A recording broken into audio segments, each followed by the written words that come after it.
Добар ден и добре дојдовте на уште едно видео на каналот за учење германски јазик, учете германски.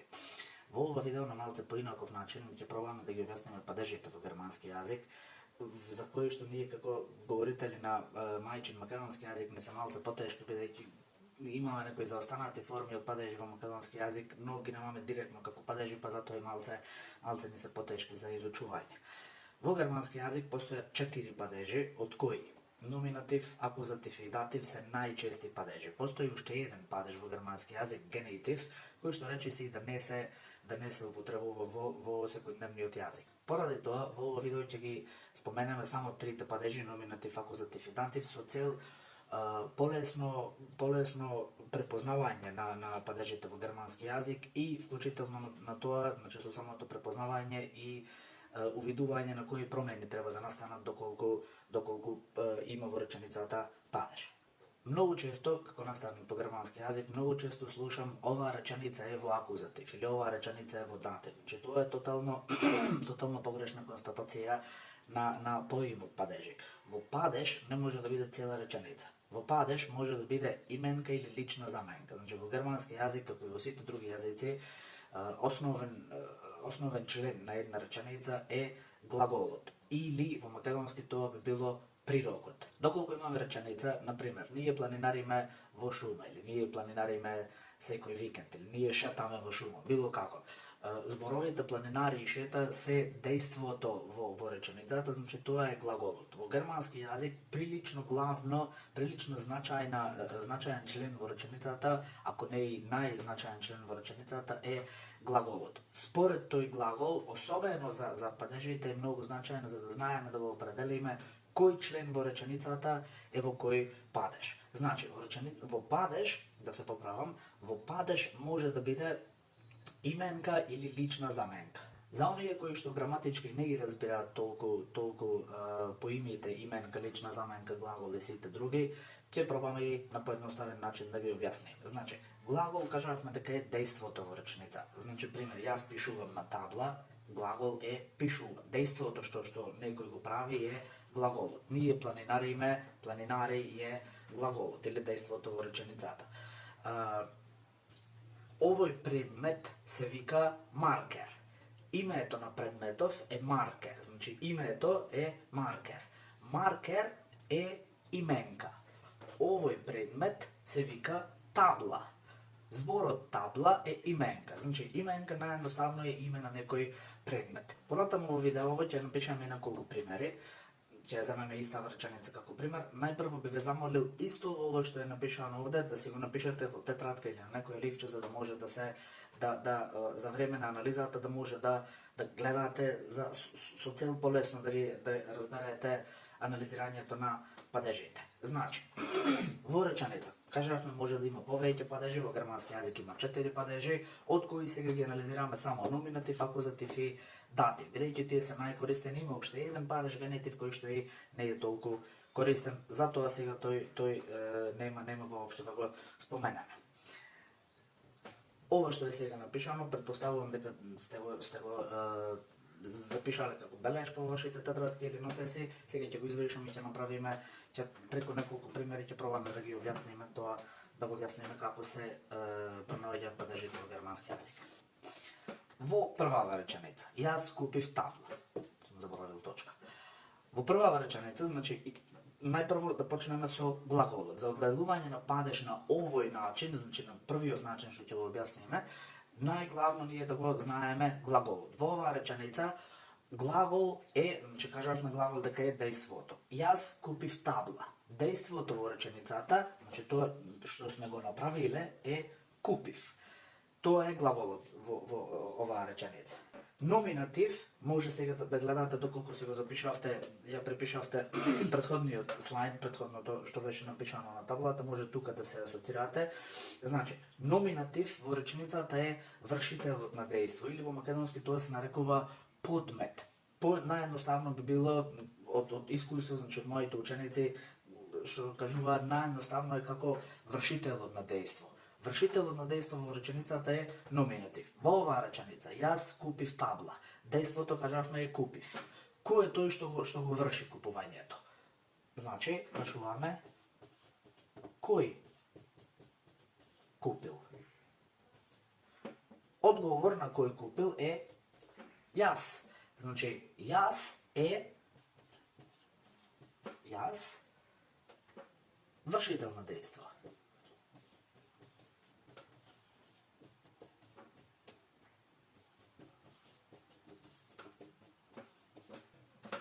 Доколку истава реченица ја напишеме на германски јазик. Ich kaufte eine Tafel. Tafel е именка од женски род. Ќе напишеме во заграда Ф. Значи, во случајов истата реченица. Јас купив табла, ich kaufte eine Tafel. Исто и во германски јазик. Доколку прашаме кој купил табла, добиваме јас. Значи, во германски јазик ich е номинатив.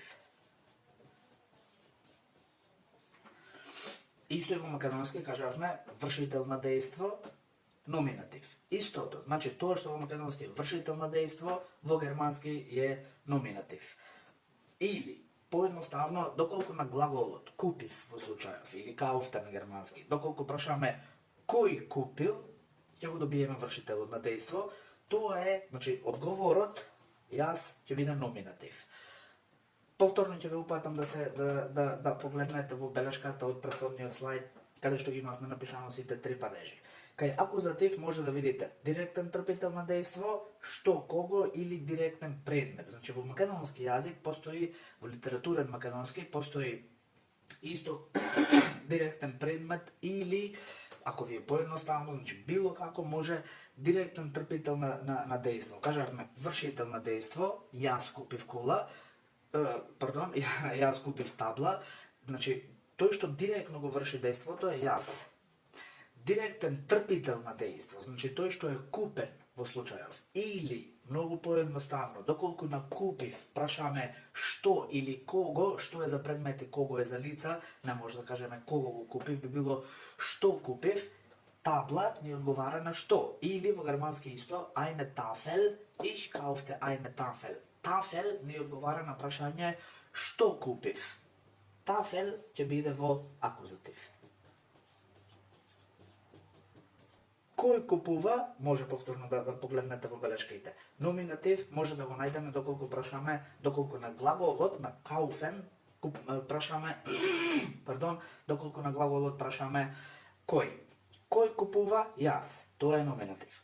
Повторно се враќаме на глаголот. Доколку на глаголот прашаме што купив јас, например, одговорот тафел ќе ни го даде акузативот. Тафел е акузатив. Измената ајне е бидејќи тафел е именка од женски род и имаме неопределен член. Тоа може да го видите, членувањето на именките може да го видите исто така во едно од видеата на нашиот канал. Да ја сумираме оваа реченица, ќе продолжиме и со други примери каде што исто ќе имаме и датив. Глаголот не е најбитен. Купува е глаголот. Истата реченица од македонски. Јас купив табла. Овде вака завршува македонската, ова е германската анализа. Купив кауфте на германски. Кој купува табла? Или вршителот на дејството, вршителот на купувањето е номинатив. Јас, номинатив. Директниот трпител на дејство, значи тоа што директно го трпи дејството, директно го трпи купувањето, во случајот е табла, тафел, тоа е акузативот. Многу едноставно. Кој купува? Јас, номинатив. Што купувам јас? Табла, акузатив. Ќе продолжиме истава реченица, само што во истава реченица ќе додадеме и датив.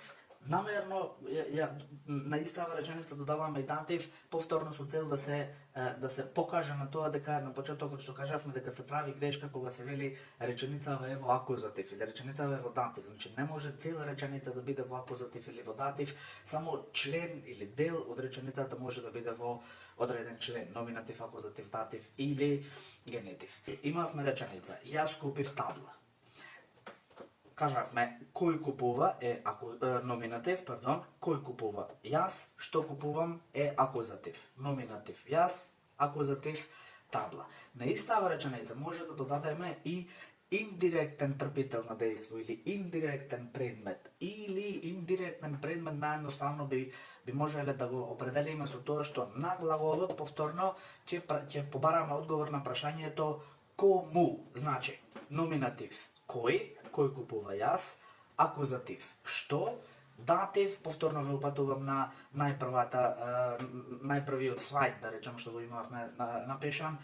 Датив одговара на прашање кому. Значи, одговорот на прашањето кому ќе не упати, ќе ни го даде дативот во реченицата. Во истава реченица може да се напише. Истата реченица може да ја продолжиме, да ја збогатиме, плюс и со во македонски што би се нарекло индиректен предмет. Значи, имаме подмет, директен предмет и сега во македонски исто, значи на моето дете би било индиректен предмет или одговор на прашањето кому.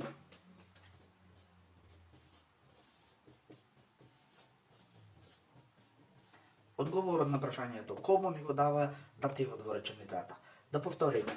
Кој купува? Јас. Што купувам? Табла. Кому му купувам? На моето дете. Дете е именката што е во датив.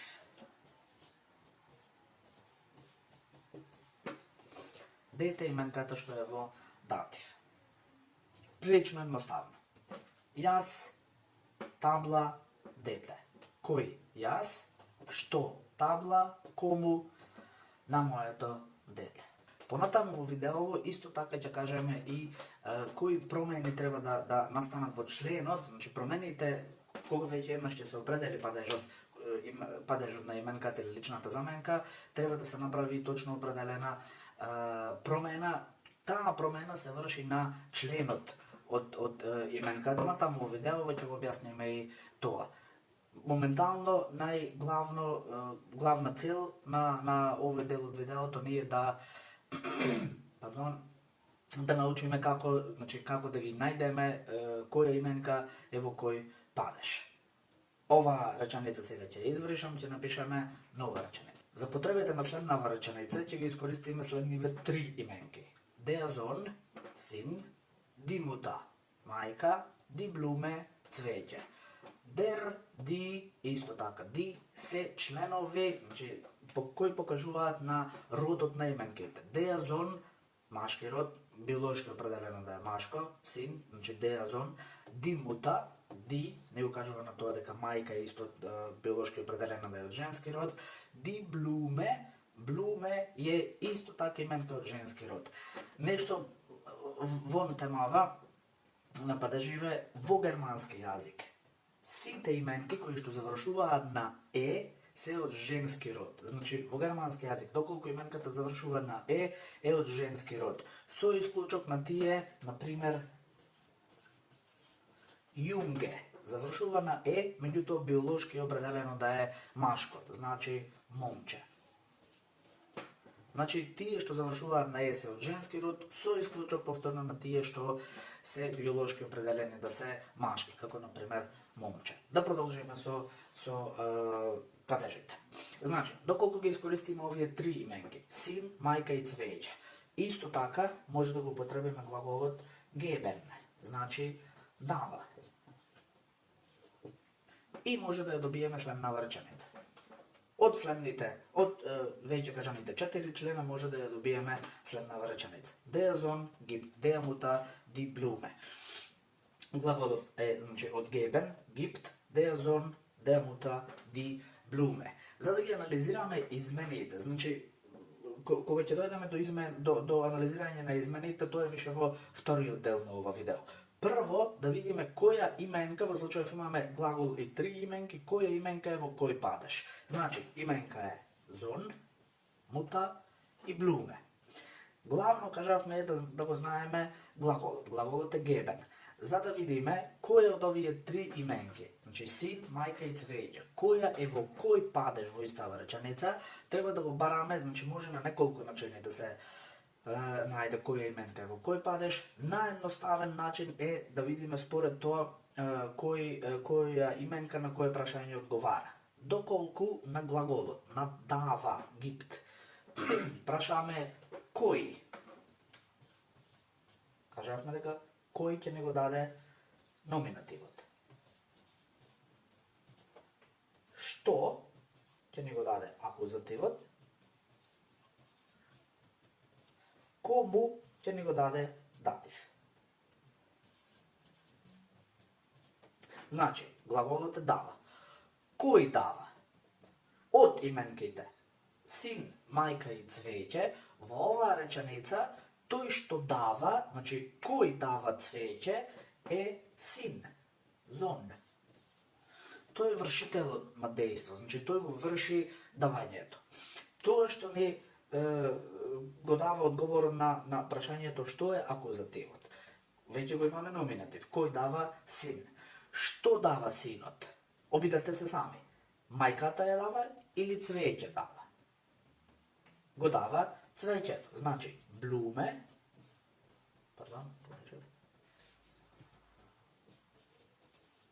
блуме е во акузатив, бидејќи одговара на прашање што, доколку значи на глаголот поставиме прашање што. Или исто така во македонски, тие што го знаат и македонскиот литературен јазик, може да се асоцираат по тоа што акузативот е директен предмет во реченицата. Значи, синот или вршителот на дејство е подмет, тој што го врши дејството, акузативот е директен предмет или може да се каже директен трпител на дејство. Значи, дејството е дава, директно, она што директно го трпи давањето, тоа што е дадено е цвеќето. Оној што индиректно го трпи дејството, тоа е дативот. Или едноставно, доколку на глаголот поставиме прашање кому, значи кој дава син, што дава цвеќе, кому му дава на мајката. Мута е во датив или индиректен трпител на дејство. Вршител на дејство, номинатив, директен трпител на дејство, акузатив, индиректен трпител на дејство, датив. Или кој синот, што цвеќе, кому на мајката.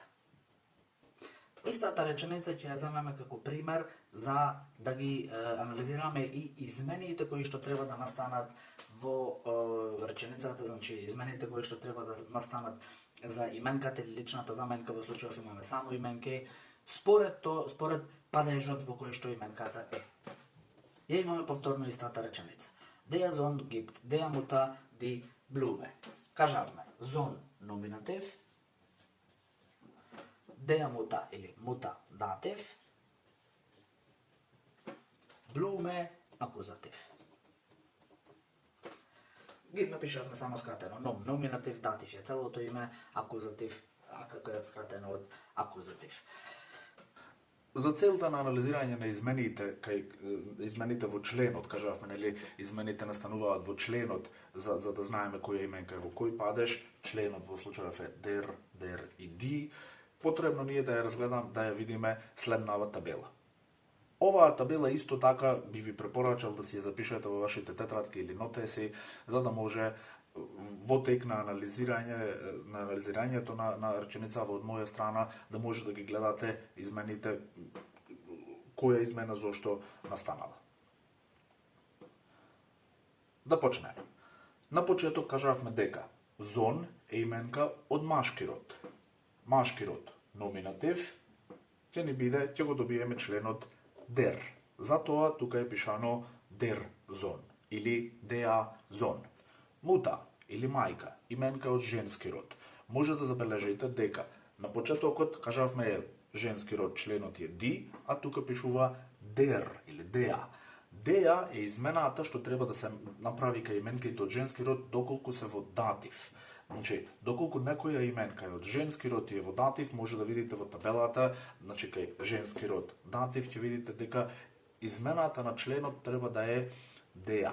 Dea мута. Самото тоа dea мута, значи доколку dea се пише кај именка од женски род, ќе значи дека не изи и е нешто дадено, купено или кој да е глаголот или дејството. Значи, кај именки од женски род, повторно гледајте во табелата за измените во падежи, женски род датив ќе биде членот dea или der. Блуме именка од женски род, во случајов е во акузатив, може да видите во табелата женски род акузатив, членувањето ќе биде ди. Значи повторно да кажеме, измената според тоа која именка е во кој падеж настанува во членот. Во случајов имаме определени членови, намерно е така кажано во примеров, имаме 3 определени члена, намерно за да не ги менуваате табелите, има табели за определен и неопределен член, значи намерно ги обравме сите 3 члена да се определен член. Да повториме. Син, машки род, номинатив, дер. Мута, женски род, датив, дер. Блуме, женски род, акузатив, ди. Може повторно да се видите во самата табела за определен член. Ќе продолжиме со уште неколку примери. Исто така, значи, сега сме на вториот дел од видеото, каде што ги анализираме според падежот на именките која промена треба да настане во самата реченица. Вториот пример што во ова видео ќе го анализираме е следнава реченица. Die Schwester schickt dem Bruder das Geschenk. Сестрата schickt значи праќа. Сестрата му праќа на братот подарок. Повторно да кажам, намерно, значи за цел подобро разбирање, сите 3 се пишани со определен член. Доколку буквално ги преведеме во македонски јазик би звучеле сестрата му праќа на братот подарокот. Му го праќа на братот подарокот, глупо звучи, меѓутоа за цел подобро разбирање која именка е во кој падеж и измените на падежот, измените кои настануваат според падежот, намерно се дадени сите 3 со определен член. Значи, повторно да кажеме, глаголот е главно во определувањето на падежот. Доколку го знаеме глаголот, и падежот на именките ќе го определиме многу лесно. Кој, што и кому. Во случајов не се главни за да определиме која именка е во кој падеж. Кој праќа? Од, значи во реченицава, сестрата му праќа подарок на нејзиниот или на братот. Во таа реченица, кој од сестра, брат и подарок одговара на прашањето кој? Секако дека одговара сестрата. Значи, кој праќа сестра? Швеста е номинатив. Кој? Номинатив. Што праќа? Ни остануваат уште членовите брат и подарок. Што праќа? Секако, подарок.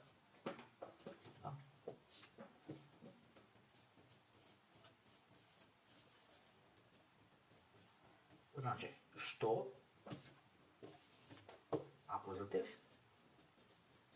и кому му праќа на братот. Што, кому бруда е датив.